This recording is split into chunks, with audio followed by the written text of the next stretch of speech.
Subnormal. This is where basic thinking feels like climbing a mountain. People at this level struggle with basic problem solving, and not because they're lazy or distracted. It's just that their brain doesn't process stuff the way most do. You give them a simple step-by-step instruction, and they're already stuck on step 1.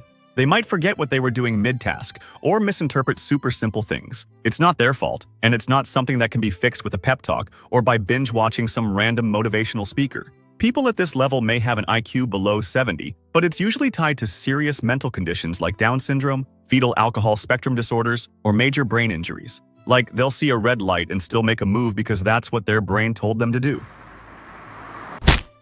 And yeah, they might be sweet, kind, even funny in their own way, but when it comes to mental sharpness, they're crawling while others are running. Below average. Here, things kinda work, but not smoothly. People here can get by, but they're always a few steps behind. They might need extra time to understand stuff, repeat instructions, or ask questions that make you question their sanity. It's almost like their brain takes the scenic route when everyone else is on the freeway. You'll notice it in school when they struggle with basic math or reading comprehension. Or in everyday life, when they miss sarcasm, take things too literally, or get overwhelmed by multitasking. Think of someone like Mike Tyson. Early school records allegedly labeled Tyson borderline mentally retarded, estimating an IQ of 70-79. But here's the thing, they're not dumb, they just process slower. They might be great at hands-on stuff, like fixing things or, in Mike Tyson's case, beating the living daylight out of people. They can be reliable, and if you're patient with them, they'll surprise you. Average. The average zone is where most people land, the middle of the bell curve. Not brilliant, not slow, just solid. They understand instructions, follow conversations, and can hold their own in most situations. They're not inventing anything or writing symphonies, but they're not getting lost in the sauce either. They can do taxes, hold a job, raise kids, and argue about politics without sounding completely clueless. They know enough to get by, and sometimes that's all you need. They're the ones who remember birthdays, know how to Google stuff, and can explain how to reset the Wi-Fi router without calling tech support. They'll probably watch a documentary and say, "That was interesting," but won't go down a rabbit hole researching it for hours. Britney Spears, Paris Hilton, even Muhammad Ali all reportedly had IQs in the average range. They're practical, grounded, and usually pretty balanced. You won't catch them making wild leaps of logic or solving riddles in their sleep, but they're dependable. And honestly, the world runs on average minds more than it does on geniuses. Above average. Things start clicking faster. People in this range catch on to stuff quicker, connect dots others don't even see, and they usually don't need things explained twice. You say something once, and they're already halfway through figuring out the implications. Not quite genius territory yet, but it's definitely sharp. They're the ones who ask questions that make you pause. Not stupid questions though, because they're actually thinking deeper. Like, you'll be talking about some random topic and they'll throw in a question that shifts the whole convo. In school, they're the ones who finish early and help others without making it a big deal. At work, they're the ones who spot problems before they happen. They might not be inventing new tech or writing novels, but they're the backbone of smart teams. High. This is where the brain starts flexing a little. People in this range are the ones who hear a new idea and immediately start testing it in their head. Like, they'll listen to a podcast and halfway through they're already poking holes in the argument, connecting it to something they read last year, and wondering why nobody's talking about the real issue underneath. You give them a topic, and they don't stop at the surface. They'll dig into the history, the mechanics, the contradictions. They're the ones who read footnotes for fun and actually understand them, not because they're trying to show off, but because their brain won't let them settle for shallow answers. Stephen Hawking lands here. His IQ was estimated around 160, and socially, they're usually pretty sharp too. They read the room, pick up on tone, and know when to push and when to chill, and they're not always the loudest, but they're often the ones steering the vibe without anyone realizing it. Exceptional. This is where the brain starts doing flips. You're halfway through a sentence, and they're already nodding, already connecting it to something obscure they read 3 years ago. They're the ones who pick up new skills like it's a hobby. You show them something once, and next thing you know, they're teaching it better than the person who invented it.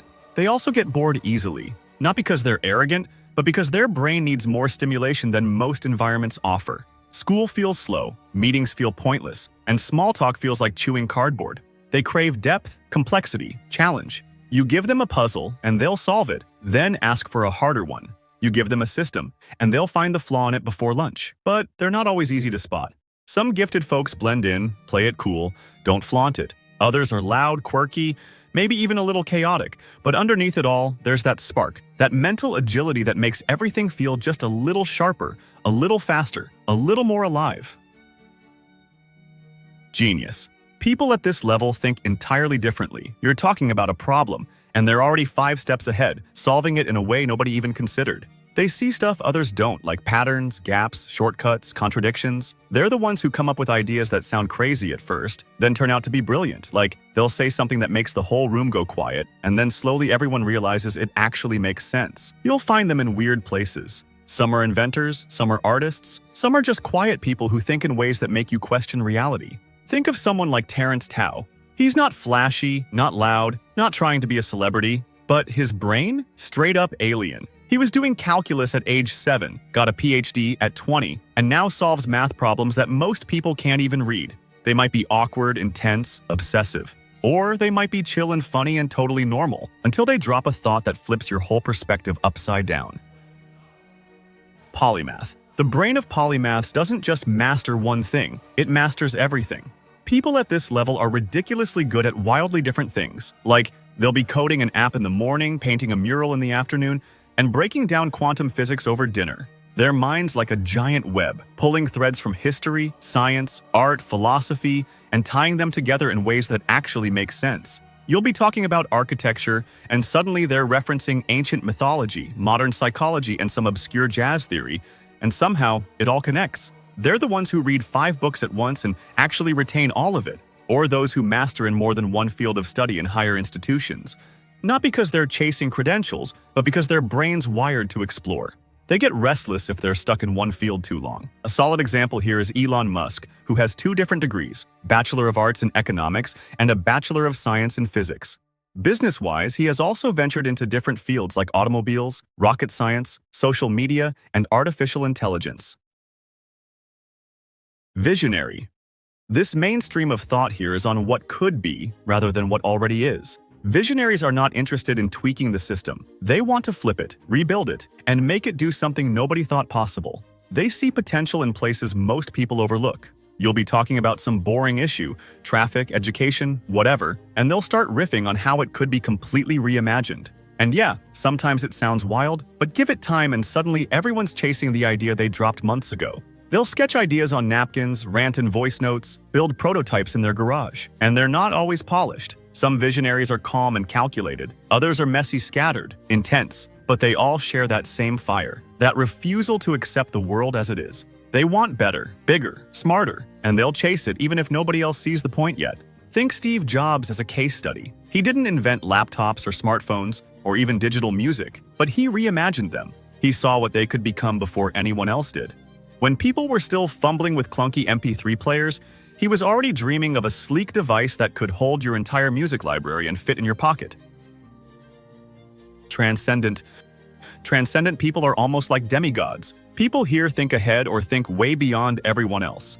They're not bound by logic, tradition, or even language sometimes. They're not asking how something can be improved. Rather, they are seeking answers to why something exists. You won't find them in normal conversations. They're off in the corner, scribbling symbols, talking about time as a fluid, or explaining consciousness like it's a math equation. And somehow, it clicks, not right away, but later, when you're lying awake at night, replaying what they said and suddenly it hits you like a freight train. Think of Tesla, not the car, the actual Tesla, Nikola Tesla. While others were still trying to put 2 and 2 together, Tesla was dreaming of wireless energy, global communication, and machines that could tap into the Earth's natural frequencies. He didn't care about fame, money, or even recognition. He cared about truth, about unlocking the secrets of the universe. He saw patterns in lightning, heard music in electricity, and believed energy could be pulled from the air like magic. And yeah, people thought he was nuts. He died broke, alone, and misunderstood. But we're still catching up to his ideas. Wireless tech, renewable energy, remote control, all seeded by Tesla's brain. That's transcendent thinking that will live forever. Don't forget to check out the video description for more goodies. Thanks for watching. Please like, subscribe, and join our communities down below.